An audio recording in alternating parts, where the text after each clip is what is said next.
धन धन सद्गुरु तेरा ही आसरा। बेल आइकन का बटन दबाकर चैनल को सब्सक्राइब करें। प्रेमी गुरचरण सिंह, गांव चरणपुरा, जिला बठिंडा से वाली दो जहान परम पूजनीय हजूर पिताजी की अपार रहमत का एक प्रत्यक्ष करिश्मा इस प्रकार बयान करता है।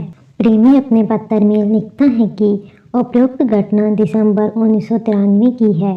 उन दिनों उसकी ड्यूटी सेंट्रल जेल लुधियाना में जेल वार्डन की थी। एक दिन वह छुट्टी काटने के लिए अपने घर गांव चरणपुरा में जा रहा था। पंजाब रोडवेज की बस सवारियों से खचाखच भरी हुई थी। बस में खड़े होने की जगह भी नहीं थी। प्रेमी लिखता है कि वह बस की पिछली खिड़की से चढ़ा।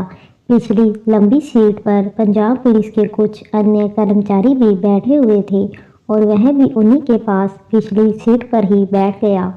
बातों बातों में पता चला कि वे कर्मचारी किसी केस की तफ्तीश के लिए उधर गए थे।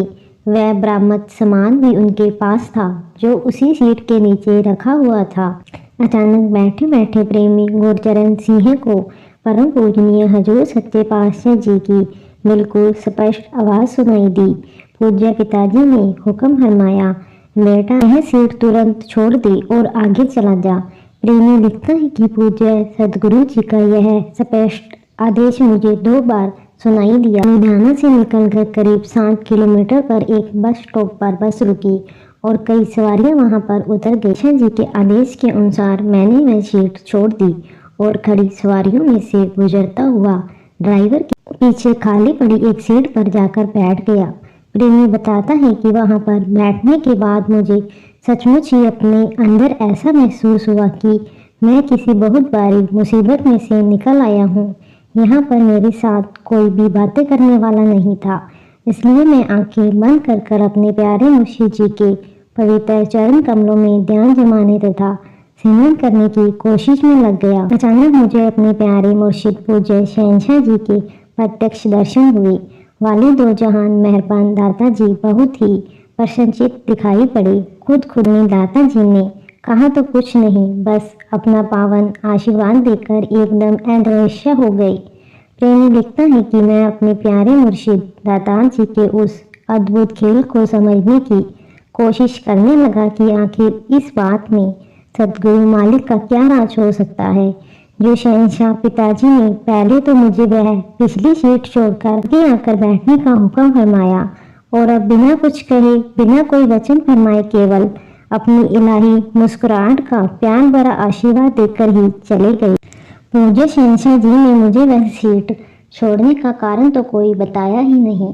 अब भी मैं इसी विचार में ही पड़ा था कि बस में अचानक एक जबरदस्त धमाका हुआ और एकदम हाहाकार सुनाई दी। वह धमाका बस की उसी पिछली सीट के नीचे ही हुआ जहां पर वह उन पुलिस मुलाजिमों के साथ थोड़ी देर पहले बैठा था।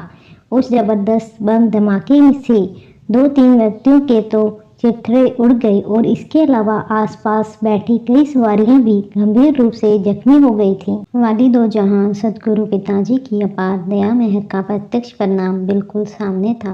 प्रेमी गुरचरण सिंह को समझ आ गई कि पूज्य सच्चे पातशाह जी ने इसलिए उसे वह पिछली सीट तुरंत खाली कर देने का हुक्म फरमाया था। कुल मालिक सदगुरु सर्वसम्मत है। वह अपने सेवक प्रेमी की हर जगह पर इसी प्रकार सहायता करता है, परंतु कोई बागो व अच्छे नसीबों वाला इंसान ही अपने मुर्शिद की रहमत को समझ सकता है। सुरक्षित घर पहुंचकर प्रेमी ने उपरोक्त घटना के बारे में अपने पापा प्रेमी नक्षत्र सिंह से भी बात की। इस पर वे दोनों अपने प्यारे मुर्शिद परम पूजनीय हजूर महाराज जी के पावन दर्शनों के लिए यहाँ दरबार में आ गए। उन्होंने उक्त घटना का वर्णन करते हुए मेहरबान दादाजी के पवित्र चरण कमलों में उस महान शहंशाही परोपकार के बदले में अत्यंत धन्यवाद करते हुए प्रार्थना की, सच्चे पातशाह जी, आप जी ने अपने सेवक प्रेमी की रक्षा हम करके हमारे सारे परिवार की लाज रख ली है।